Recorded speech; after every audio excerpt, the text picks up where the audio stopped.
Picture this scenario for a second. You're sitting on your couch after a long, exhausting day. You finally got your feet up, maybe a cup of coffee or a glass of water in your hand, and you pull out your phone just to scroll through your messages or check a quick update on an app. Right. It's relaxing. Exactly. But right there, up in the top corner of your screen where you usually see those reassuring little signal bars, there's nothing. It just says no service. Or, maybe it displays emergency calls only. Which happens to everyone at some point. Yeah, exactly. And what is your immediate instinctual reaction to that? If you are like the vast majority of people, it is probably just a mild sigh of annoyance. You might think it is a bad cell tower nearby or that your carrier is experiencing one of those regional outages. Or maybe you just figure your device is acting up and needs a quick restart.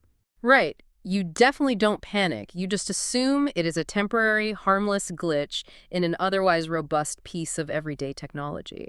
But what if, in that exact moment, while you are casually waiting for your cellular signal to come back, someone you have never met is actively emptying your primary checking account?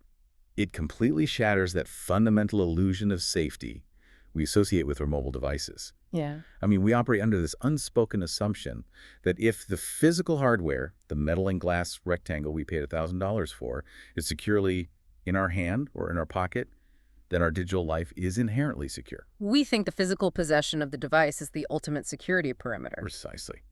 But the reality of modern telecommunications and digital authentication is, it's far more complex and, frankly, far more fragile than that. Which is the core of what we are unpacking today. We have a fascinating and profoundly unsettling set of source material in front of us. It's a document simply titled Day 18 SIM Swap Fraud. It is a chilling read. It really is. So our mission for this deep dive is to dissect the underlying architecture of this terrifyingly simple attack. We are going to look at why our global reliance on standard text messages for security has created a massive vulnerability. And we will map out the immediate, minute-by-minute actions you must take if those signal bars suddenly vanish from your screen. Because the reality we are looking at in these notes is that modern attackers do not need to waste their time trying to hack your physical phone. Right. They don't need to break into your operating system or bypass your biometrics. They just need to steal your phone number. And that concept alone is where I really want to start because it feels incredibly counterintuitive. How does an attacker steal something as invisible and abstract as a phone number? It's not a physical object you can lift from someone's bag. To truly conceptualize the mechanics of this fraud, we have to fundamentally rethink our definition of what a phone number actually is in the modern era. Okay, let's unpack this. What do you mean by that? Well, if you go back a couple of decades, a phone number was purely a routing address. It was nothing more than a specific sequence of digits that someone dialed to make the physical piece of plastic on your kitchen wall or your office desk ring. Yeah, communication tool, full stop. Exactly. But over the last 10 to 15 years, as we transitioned into an app-based economy, that paradigm shifted entirely under our feet without most of us noticing. Your phone number evolved. It is no longer just a method to reach you. It has become the master key to your digital identity. Wow, the master key. Yes. Think about it. When you register for a new online banking service, the first thing they require is your phone number. When you forget a password to your email, the default recovery method is a verification code sent to that number. Which makes sense from a convenience standpoint. It does. But the attackers analyze this infrastructure and realize something crucial. They realize they don't need to bother trying to break through the impenetrable military-grade encryption of your financial institution's servers. They don't need to write complex malware. Right. They simply bypass all that sophisticated digital armor by targeting the weakest link in the chain, which happens to be the mobile carrier itself. SIM swap fraud, as our source material defines it, is a cybercrime where the attacker tricks your mobile carrier into transferring your specific routing phone number to a brand new blank SIM card that the attacker physically holds in their own device. So they are essentially executing a digital change of address form, but doing it maliciously. That is a perfect way to put it. They're contacting the post office, in this case the telecom provider, and saying, "I've moved, please route all my highly sensitive mail to this new location." And the telecom provider just complies. That is the structural reality of the attack. And what's wild is that the most glaring vulnerability here isn't a sophisticated software exploit. We aren't talking about hackers injecting complex code into a mainframe. We are talking about human vulnerability. Right, because the source text explicitly highlights that the attacker convinces the telecom provider. Exactly. That single phrase carries immense weight. The security of your entire financial and digital existence relies heavily on a customer service representative sitting in a call center somewhere. They are fielding dozens of calls an hour, trying to hit their handle time metrics and hoping they're not being manipulated by a highly skilled social engineer pretending to be you. But surely the telecom providers have authentication protocols for these calls. I know when I call my carrier, they ask for verification. They do. But the source material notes that the attackers are armed with the victim's basic details. It lists name, phone number, and specifically mentions Aadhaar, the national identity database in India, or other leaked personal data. So the attacker isn't cold calling the carrier and guessing. They are showing up to the test with an answer key. Precisely. We are operating in a post-breach reality now. Massive corporate data leaks happen with such frequency that they barely make the evening news anymore. Your full name, your billing address, your date of birth, and various government identification numbers are almost certainly aggregated and available in databases on the dark web. Or even just the clear web. Right. The attacker doesn't need to hack you personally to get this. They purchase or scrape this aggregated information. They initiate the call to the telecom provider, and when the representative asks the standard security questions to verify the account holder, the attacker uses your leaked data to answer flawlessly. That is terrifying. And they weave a highly convincing narrative. A common tactic is to feign distress.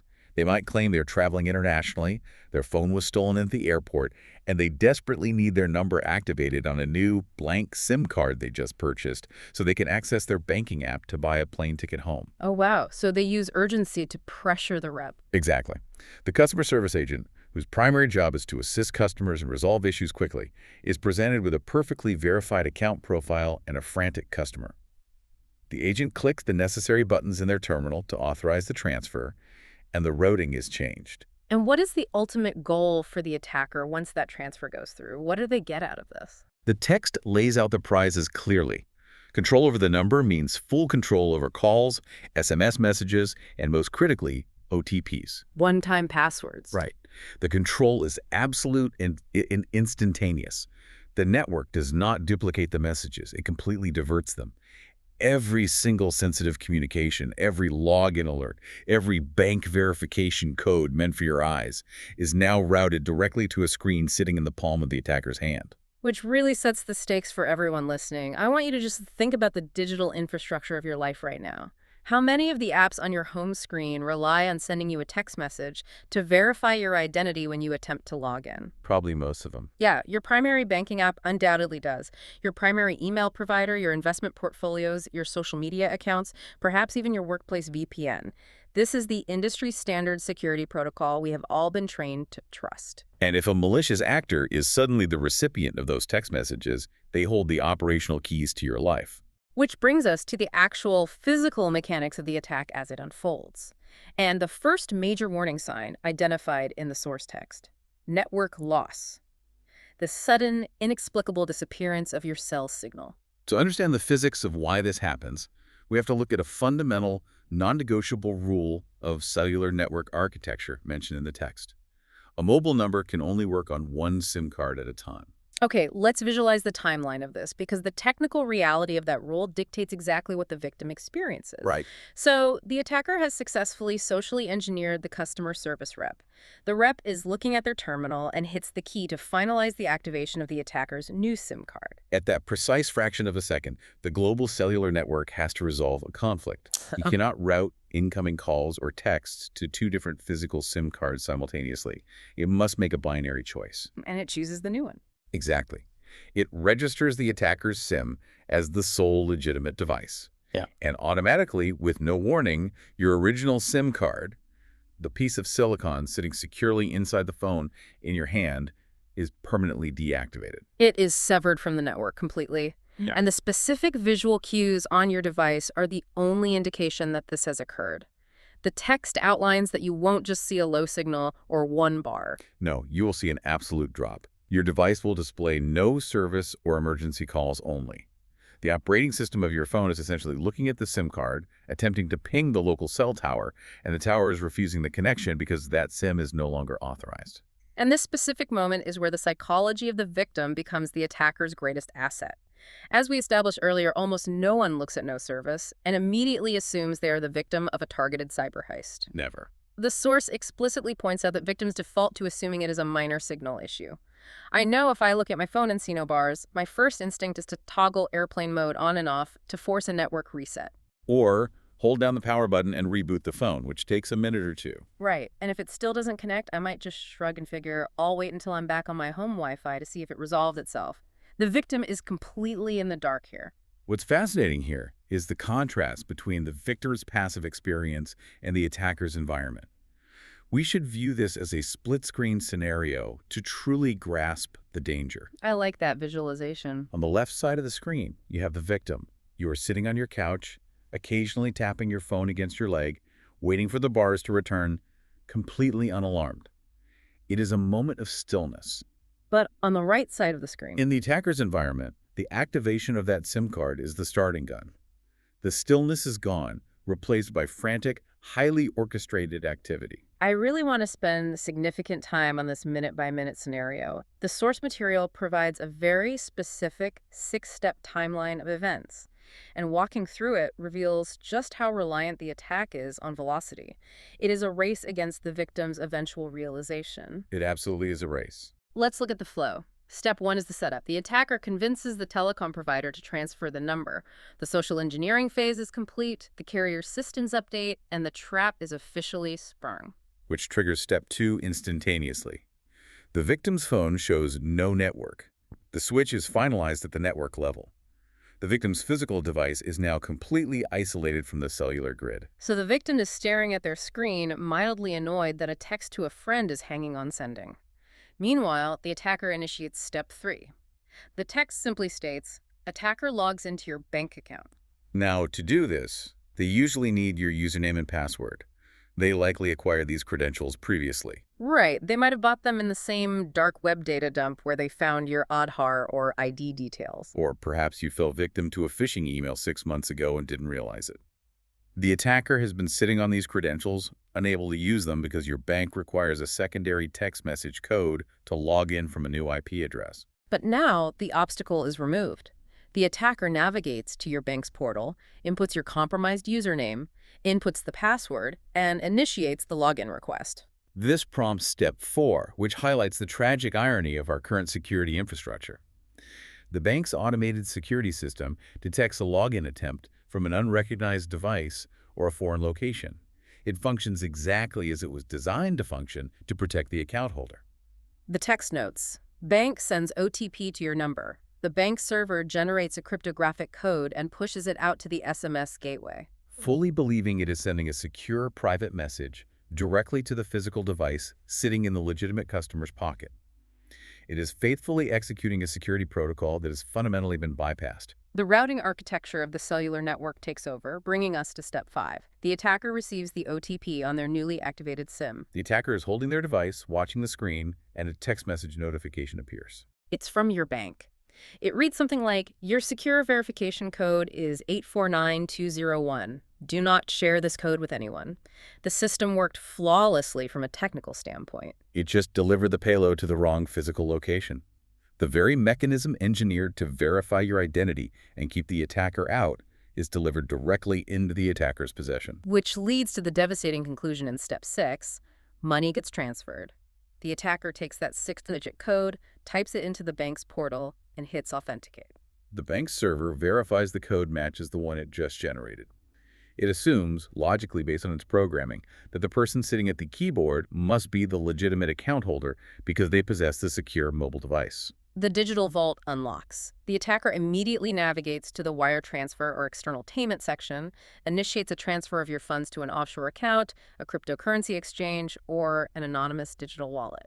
And the money vanishes. The entire sequence, from the exact second your phone displays no service to the moment the irreversible transfer is initiated, can be executed with breathtaking speed. They aren't figuring this out on the fly. Not at all. They are prepared. They likely have multiple browser windows open, the target URLs preloaded, and the destination accounts for the stolen funds already set up. They are poised to strike the instant that network signal hits their device. And this speed is why the source document issues such a dire, urgent warning. It says, every minute matters. While the victim is casually waiting for a presumed network outage to resolve, the attacker is aggressively extracting maximum financial value before the victim can connect to Wi-Fi, check their email, and realize an intrusion is occurring. It is a foot race where the victim doesn't even know they're competing until the finish line has already been crossed. Exactly. Central to this entire operation is the exploitation of the OTP. This leads us to the second major warning sign and structural vulnerability discussed in the text: OTP interception. Let's really deconstruct the architecture of this. OTP stands for one-time password. The text lists its pervasive applications: bank login verification, password resets, payment confirmations, and particularly UPI transactions, the Unified Payments Interface, which allows for real-time, instantaneous bank-to-bank transfers. When we talk about intercepting OTPs, we are fundamentally talking about the systemic failure of SMS-based two-factor authentication, or 2FA. Yeah, let's dive into why this is so dangerous. For over a decade, cybersecurity professionals, financial institutions, and major technology platforms have hammered a specific message into the public consciousness. A strong password is no longer sufficient to protect an account. You need a second layer of verification. The standard model for this requires something you know, which is your password, combined with something you have. Which is usually your mobile device. SMS text messages became the globally adopted standard for verifying the something you have component. It was adopted because it was frictionless. Nearly every consumer already had a mobile phone capable of receiving texts. And the integration cost for companies was incredibly low compared to issuing physical security hardware. It provided a massive psychological comfort to users. The prevailing thought process was, even if a data breach exposes my complex password, the hacker is sitting in another country. They do not have my physical phone in their hands, therefore they cannot access my checking account. Right, and the SIM swap attack completely invalidates that premise. It exposes a massive architectural flaw in how we designed our digital defenses. It reveals a devastating paradox. The paradox being that the very system designed to keep intruders out becomes the exact tool the intruder uses to get in. Exactly. The precise system, engineered and deployed globally to keep intruders out. The mechanism of pushing a text message over the cellular network to prove physical possession is repurposed by the intruder as the primary tool for entry. They recognize that they don't actually need the physical hardware of your phone. No. They just need the network to alter the routing path of your messages. They have successfully weaponized our primary defensive perimeter. A detail from the text that I find particularly chilling regarding this OTP interception is the description of the victim's awareness. Or, more accurately, the total lack of it. The blindness. Yeah. The document explicitly states regarding these intercepted messages, you never received them. Because the network has severed your connection, the attacker is completing the entire authentication process invisibly. You are completely blind to the fact that your financial and digital perimeters are actively being breached. There are no warning sirens on your device. Your dead phone doesn't throw up a notification saying, unrecognized login attempt. The absolute silence of the attack is its most effective camouflage. The source material provides a highly streamlined, 6-step flow for how this specific OTP interception plays out during an attack. Examining it shows how little friction the criminal encounters once the network routing is compromised. Let's walk through that flow. Step 1 is the reconnaissance and data gathering we discussed, acquiring the name, phone number, and leaked identity data like Aadhaar. Step 2 is the execution of the SIM swap itself, the social engineering of the telecom provider to hijack the routing. Step 3 is the initiation of the breach. The attacker navigates to the target platform, let's say a major cryptocurrency exchange where the victim holds assets, and attempts to log in or initiate a password reset using the compromised credentials. Step 4 is the system's automated response.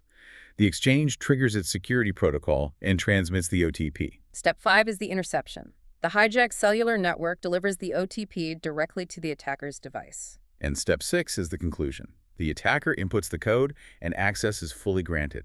The security gate simply opens for them. There is no complex hacking involved in the actual breach of the account. It is merely a misdirection of the keys. Which forces us to look at the scope of the threat. What specific assets are these attackers targeting?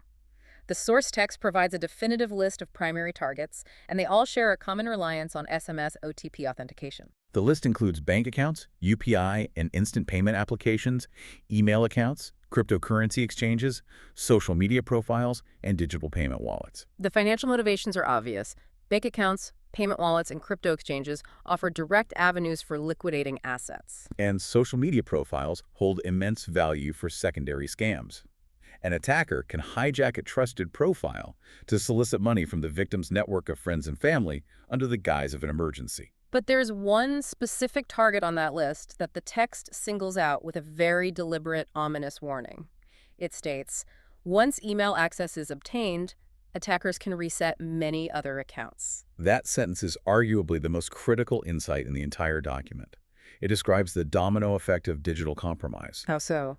Well, if a malicious actor gains full access to your primary email address, they haven't just breached a single communication platform. They have breached the structural foundation of your entire digital identity. Consider the architecture of the internet.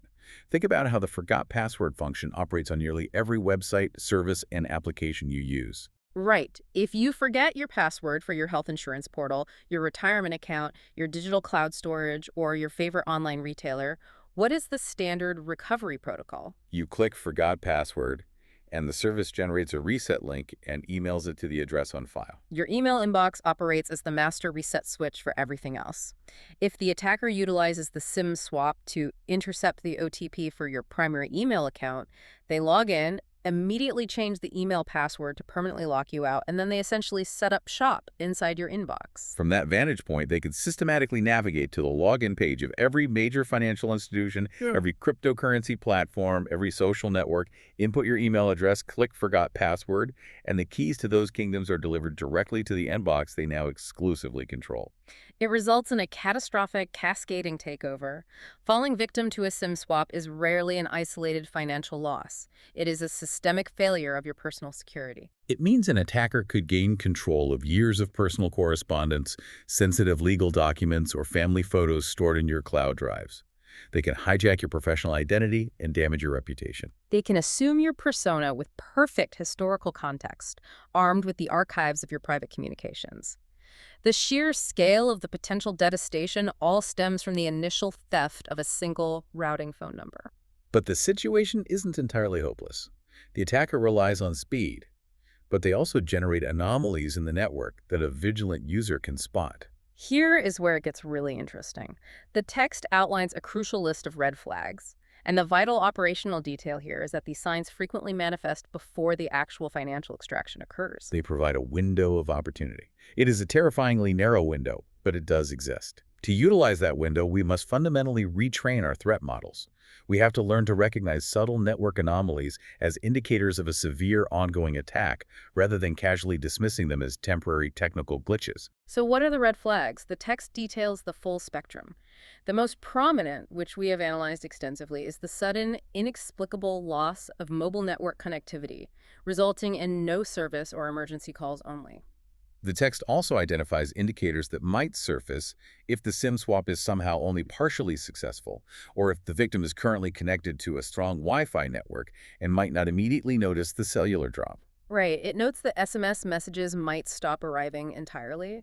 You might be expecting a verification code or a message in an active group chat, and nothing comes through, despite your Wi-Fi functioning perfectly. It also mentions outgoing or incoming calls consistently failing to connect. You might try to dial out and immediately get a call failure message, or friends might later inform you that they attempted to call and went straight to an unfamiliar voicemail or simply disconnected. Furthermore, the text highlights more explicit system-generated warnings. It states that a user might receive an unexpected SIM activation message. Occasionally, the carrier's automated backend systems will push an email or a Wi-Fi delivered notification to the original device stating, "Your new SIM card has been successfully activated." If you're sitting on your couch and have not purchased a new SIM card, that message is a definitive, undeniable indicator of a breach. Finally, the document mentions uninitiated bank alerts. If you are reading a book and an email notification suddenly appears on your tablet stating, "Your banking password has been successfully updated," or "A new payee has been added to your account," and you initiated neither of those actions, the attack has already progressed past the initial network phase and is actively in its final extraction stages. Synthesizing the gravity of these threats, the source document distills the required user reaction into a single, definitive safety mandate. It is a behavioral trigger that needs to override our default assumptions about technology. The text emphasizes this golden rule in bold lettering. Network Gaia equals alert mode on N. Network gone equals alert mode on N. Yes, exactly. It is intentionally abrupt and punchy. It serves as a psychological tripwire. We need to completely rewire our instinctual response to a dropped signal. When you look at your screen and the signal bars have vanished, your internal monologue cannot be, "Oh, I must be in a dead zone." Your immediate physiological response needs to be an adrenaline spike. Your brain must shout, Network Gaia, alert mode on N. Is my digital identity currently being hijacked? It requires cultivating a highly calibrated sense of digital paranoia. Consider the risk matrix. If you immediately assume the worst-case scenario, a SIM swap, and you react aggressively, but it turns out to merely be a local cell tower undergoing maintenance, you have perhaps wasted 10 minutes of your evening verifying your security. However, if you assume it is merely a local cell tower undergoing maintenance and it is actually an active SIM swap, you stand to lose your life savings and the entirety of your digital identity within an hour. The text is unambiguous on this point. Speed is critical. So let us walk through the absolute worst-case scenario. You check your device. It reads, "No service." Your alert mode is fully engaged. What are the exact operational steps you must execute? The text does not leave the reader to panic. It provides a highly methodical, 6-step emergency protocol. And keeping in mind the text's warning that acting within minutes is the only way to halt the attack, let's analyze the logistics of this protocol. Step 1, immediately restart your phone. This is the essential first step of triage. You must rapidly eliminate the possibility of a localized software failure on your device. Modern smartphones are incredibly complex machines, and occasionally the baseband processor simply crashes or loses its handshake with the local tower. Forcing a hard reboot compels the device's hardware to completely reinitialize and attempt a fresh authentication request with the cellular network. If the device powers back on and successfully acquires a signal, the threat level drops significantly. It was likely just a glitch. However, if the device reboots and still defiantly displays no service, the probability of a targeted attack increases exponentially. Which moves us to step 2. Check the SIM in another phone. Looking at this purely from a logistical standpoint, the level of panic and stress a victim would be experiencing at this exact moment is staggering. You are suspecting a massive financial theft, and the protocol demands you calmly locate a SIM ejector tool or a paperclip, carefully remove the tiny SIM tray, find another fully charged, network-unlocked mobile device, and test the hardware. The logistics are undeniably highly stressful, but logically, it is a necessary diagnostic step if the victim has the immediate means to perform it. To rule out hardware failure. Right. The objective is to definitively rule out a physical hardware failure. SIM cards are physical objects with delicate copper contacts. They can degrade, short out, or become damaged from drops. Alternatively, the internal SIM reader mechanism within your specific smartphone might have suffered a mechanical failure. By inserting your SIM card into a secondary, known working device, perhaps a spouse's phone or an old device kept in a drawer, you are isolating the variables. If your SIM card successfully registers on the network in the secondary device, then your primary phone's hardware is broken. But if you place your SIM into a completely different device and it still registers as no service or invalid SIM, you have mathematically proven that the network carrier itself has actively disabled the card's authorization. At that point, the SIM swap is no longer a suspicion. It is a confirmed reality, which forces you into step 3, and this is where the timeline becomes terrifyingly compressed. You must call your telecom provider from another number. This is a massive logistical hurdle because your primary method of communication is dead. You cannot simply dial customer service. This step highlights the absolute necessity of preemptive planning. Everyone needs to consider their contingency communication plan if their mobile device suddenly ceased to function. Do you maintain a traditional landline? Does another resident in your home possess a working mobile device on a different network? Can you quickly access a neighbor's phone or use a VoIP service like Skype over Wi-Fi? You are in a direct race against an attacker who is likely already attempting to reset your passwords, and you must establish contact with the telecom carrier's fraud department instantly. When you finally navigate the automated menus and connect with a human representative, step 4 dictates exactly how you must communicate. The text is highly specific. You do not begin the conversation by vaguely stating, "My phone stopped working." No. The protocol requires you to explicitly ask, Was a SIM swap requested? Or was my number transferred to a new SIM card? The precision of that phrasing is absolutely vital because it circumvents the representative's standard troubleshooting scripts. If you simply report a lack of service, the Tier 1 support agent will likely attempt to guide you through resetting your network settings, checking for local outages, or updating your operating system. You do not have the time to indulge that process. By explicitly using the terminology SIM swap or number transfer, you force the agent to immediately review the recent administrative activity logs attached to your account. If the agent looks at their screen and says, "Yes, I see here that your number was successfully activated on a new device 10 minutes ago," you have caught the attack while it is actively unfolding. You must then immediately demand they escalate to the fraud department, freeze all account activity, reverse the unauthorized transfer, and lock the routing. But securing the telecom side does not guarantee your safety, because the attacker has already had a head start. They may have already successfully intercepted several OTPs. This necessitates step 5. Immediately lock banking apps. If your financial institution offers a feature to instantly freeze your accounts via their web portal, or if you can access the app via a tablet connected to Wi-Fi, you must engage those locks immediately. And that flows directly into the final directive, step 6. Inform your bank. You must contact the fraud mitigation department of every financial institution you use. Inform them clearly that your primary phone number has been compromised via a SIM swap attack. Financial institutions possess highly specific, predefined protocols for this exact scenario. They will place hard flags on your accounts, scrutinize all recent activity for unauthorized transfers, and crucially, they will often block any further OTPs from being generated or accepted until you can securely re-verify your identity through alternative methods. Simply discussing the operational reality of those 6 steps induces anxiety. The sheer volume of actions required, diagnosing the hardware, locating a secondary phone, enduring the hold music of a telecom provider, racing to access banking portals over Wi-Fi to freeze accounts, it starkly illustrates why relying on an emergency response is fundamentally a losing strategy. The attacker has prepared for this operation. You are reacting to it under immense psychological duress. If you hesitate, or if the telecom provider places you on hold for 20 minutes, the funds are already moving through a decentralized network and are effectively unrecoverable. Which leads us to the most critical realization of this analysis. An emergency reaction plan, while necessary, is an inherently flawed security posture. To succeed with a reactive plan, you must execute every step flawlessly under extreme panic, within a window of perhaps 5 to 10 minutes. The attacker only has to succeed once. A vastly superior, architecturally sound strategy is to implement defenses that ensure the attack cannot succeed mechanically, regardless of the attacker's speed. I want to shift our focus to exactly that. How do we transition from a state of reactive panic to a posture of proactive, fortified defense? How do we upgrade the armor? Yes, how do we upgrade the armor of our digital lives? The source material concludes with a section on extra protection tips, and the very first recommendation is an absolute paradigm shift. It is the most important one. The text clearly states, enable app-based authentication, like Google Authenticator, instead of SMS OTP. This is the silver bullet. I want to spend significant time here. Explain to us the underlying architecture of this.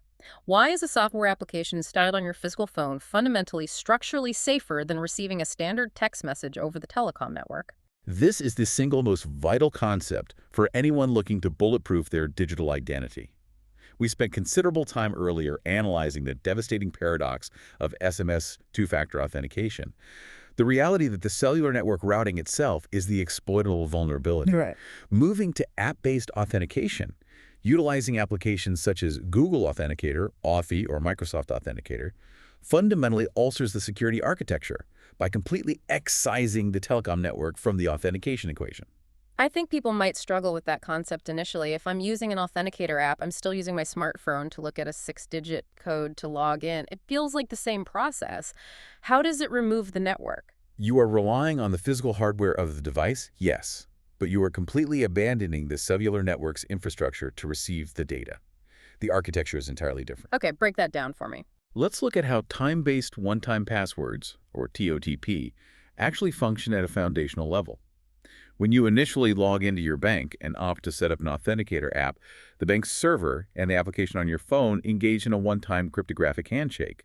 They agree upon and share a highly complex, secret mathematical key. Okay, so they sync up once. Exactly. From that precise moment forward, the application residing locally on your phone utilizes that secret key, combined with the current time of day down to the second, to run an algorithm. This algorithm generates a brand new, unique 6-digit code every 30 seconds. And the bank is doing the same thing. Crucially, yes, Mhm. the bank's server, which possesses the exact same secret key and is synchronized at the exact same time, runs the identical algorithm and generates the exact same code simultaneously. So when I attempt to log in, the bank isn't actually transmitting a code to my phone at all. Exactly. There is absolutely zero transmission of the code. There is no text message injected into the network. There are no data packets flying through the airwaves or traversing the cellular towers for an attacker to potentially intercept. The code displayed on your screen is generated locally, entirely offline. Utilizing this specific cryptographic material securely stored within the hardware of your specific device. That is a brilliant architectural solution. Let's replay the entire SIM swap attack scenario with this defense in place to see how it fails. This is a great exercise. So, the attacker successfully manipulates the telecom representative. They execute the SIM swap. Your device loses cellular service and displays no service. The attacker navigates to your banking portal, inputs your leaked username and password, and hits enter. The bank system recognizes the login attempt. It prompts the user. Please enter the current 6-digit code from your authenticator app. The attacker, sitting in their room holding their newly activated SIM card, stares at their screen, waiting for the SMS message to arrive. But the message never comes. Because the system isn't sending one. The only place in the universe that 6-digit code currently exists is silently ticking away on the screen of the Authenticator app installed on your disconnected phone sitting on your couch. The attacker is completely locked out. You have successfully broken the attack chain at its most critical junction. By migrating your authentication protocols away from SMS routing and toward localized app-based cryptographic generation, you render the core objective of the SIM swap attack useless. They can steal the number, but it doesn't get them into the accounts. The criminal can dedicate hours to socially engineering the telecom provider and successfully steal your phone number. But the prize is worthless to them because your critical financial institutions no longer rely on that easily compromised phone number to verify your identity. They rely on the cryptographic key securely housed within the physical hardware you control. That is incredibly empowering information. Frankly, the most actionable advice from this entire deep dive is for everyone listening to immediately evaluate the security settings of their most sensitive accounts, specifically their primary email, financial institutions, and cryptocurrency exchanges. If the security menu indicates the two-factor authentication is currently being handled via SMS or text message, you must disable that feature and transition to an authenticator app immediately. It is the most effective defensive action you can take. However, a robust security posture requires defense in depth. We cannot rely on a single countermeasure. Right. The source text provides further layers of defense, addressing the vulnerability directly at the telecom provider level. The document advises users to set a SIM swap PIN with your telecom provider. This addresses the human vulnerability we discussed at the very beginning. If the entire attack architecture relies on a criminal successfully manipulating a customer service representative into authorizing a change, we need to introduce a hard, non-negotiable roadblock into that interaction. Precisely.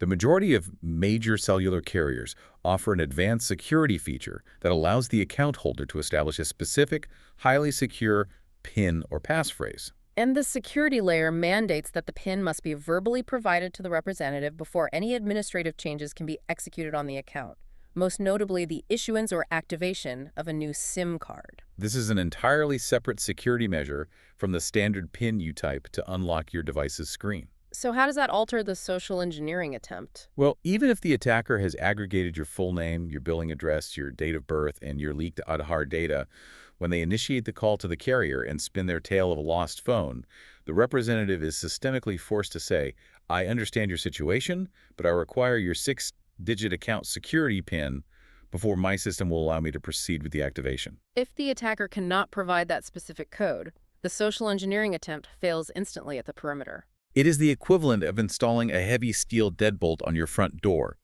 rather than relying solely on the easily bypassed lock built into the doorknob. You are systematically removing the element of human discretion from the customer service interaction. The representative cannot bypass the requirement, no matter how convincing the attacker's story might be. And regarding the information the attacker utilizes to build that convincing story in the first place, the source text strongly emphasizes the concept of information hygiene.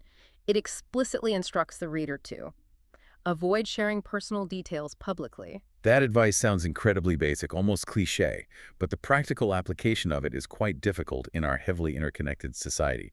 We are incentivized to share vast amounts of data online. But the underlying strategy here is to actively reduce the ammunition available to the attacker. If you prominently display your mobile phone number on your public professional profiles, you are providing them the target. If you freely share your exact birth date, your hometown, or your mother's maiden name, which are frequently utilized as fallback security questions by institutions, you are essentially handing them the keys to bypass basic verification. The objective is to proactively minimize your attack surface area. As an individual, you have zero control over the massive data breaches that occur at major corporations. You cannot prevent your data from being stolen from a credit bureau. However, you maintain absolute control over the data you voluntarily broadcast to the public sphere. Every specific piece of personal identifying information you restrict or obfuscate is one less tool the malicious actor possesses when attempting to convince a telecom provider that they are the legitimate account holder. The final defensive strategy highlighted in the text emphasizes ongoing vigilance. It instructs users to monitor bank alerts carefully and to use email security alerts. We discussed at length the architecture of the domino effect and how the email inbox serves as the master key to your digital existence. The goal of monitoring alerts is to establish an early warning system that notifies you the instant someone attempts to tamper with those critical locks. Configuring aggressive push notifications for any anomalous account activity is essential. You want immediate alerts for any login originating from an unrecognized device, any login from a new geographical location, or any request to modify account settings or passwords. If you're sitting at home reading, and a high-priority alert appears on your phone stating, "A successful login to your primary email account has occurred from a Windows PC located in a foreign country," you have been granted a critical tactical advantage. You possess an early warning that your perimeter has been breached, allowing you to react, lock down the account, and initiate recovery protocols before the attacker can execute the final damaging stages of the operation. To synthesize the immense amount of information we have covered in this deep dive, I want to return to the core thesis of the document. The source provides a remarkably concise and powerful summary in its final key takeaway section. It states, and I quote, "SIM swap fraud is dangerous because attackers don't hack your phone, they steal your phone number. Once they control your number, they control your OTPs, and OTPs control your accounts." It is an elegantly simple yet profoundly terrifying summary of the modern threat landscape. It aggressively forces us to acknowledge a harsh reality. The implicit trust we have collectively placed in the global telecom network to secure our digital identities is entirely misplaced. We have inadvertently constructed our massive interconnected digital fortresses on an architectural foundation of sand. We build our security models on the deeply flawed assumption that the routing of a standard text message is an inherently secure method of verifying human identity. It demands a complete paradigm shift in how we view our data. Your phone number is not a secure secret. It is public routing information. It is printed on the business cards you hand out. It is embedded in the signatures of your emails. It is required on delivery forms, and it resides in hundreds of disparate corporate databases worldwide. It's fundamentally public data.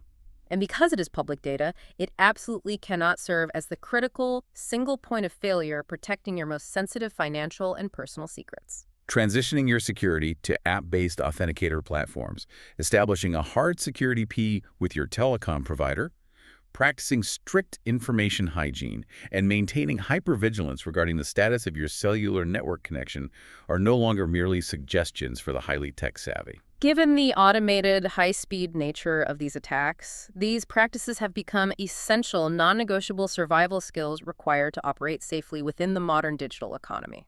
I sincerely hope that after navigating this deep dive, you, the listener, look at your mobile device and view those small signal bars in the top corner of your screen through an entirely different lens. They are no longer just a passive indicator of how clearly you will be able to hear your next phone call. They are the active heartbeat monitor of your digital security perimeter. When those bars vanish unexpectedly, the protocol is clear. Remember the golden rule the text provided? Network Gaia equals alert mode, ROAN. Thank you for joining us as we unpack the complex architecture of this chilling yet absolutely vital topic. Expanding your understanding of these systems and implementing proactive defensive measures are definitively your best strategies against these largely invisible high-speed attacks. But as we conclude, I want to offer a final provocative thought regarding the broader implications of what we've discussed today. We have spent this deep dive meticulously analyzing how attackers manipulate the human element within telecom call centers to hijack a routing number and intercept unencrypted text messages. But consider the staggering scale and systemic nature of this vulnerability. If your bank, your crypto, your emails, and your social media are all protected by a text message, and that text message can be hijacked just by an attacker politely giving your name and some leaked data to a telecom provider. Wait, let me rephrase that without pausing. If your bank, your crypto, your emails, and your social media are all protected by a text message, and that text message can be hijacked just by an attacker politely giving your name and some leaked data to a telecom provider, are we putting the locks to our entire lives on a door that is made of paper? Take a look at your phone right now. How many of your secrets are just one text message away?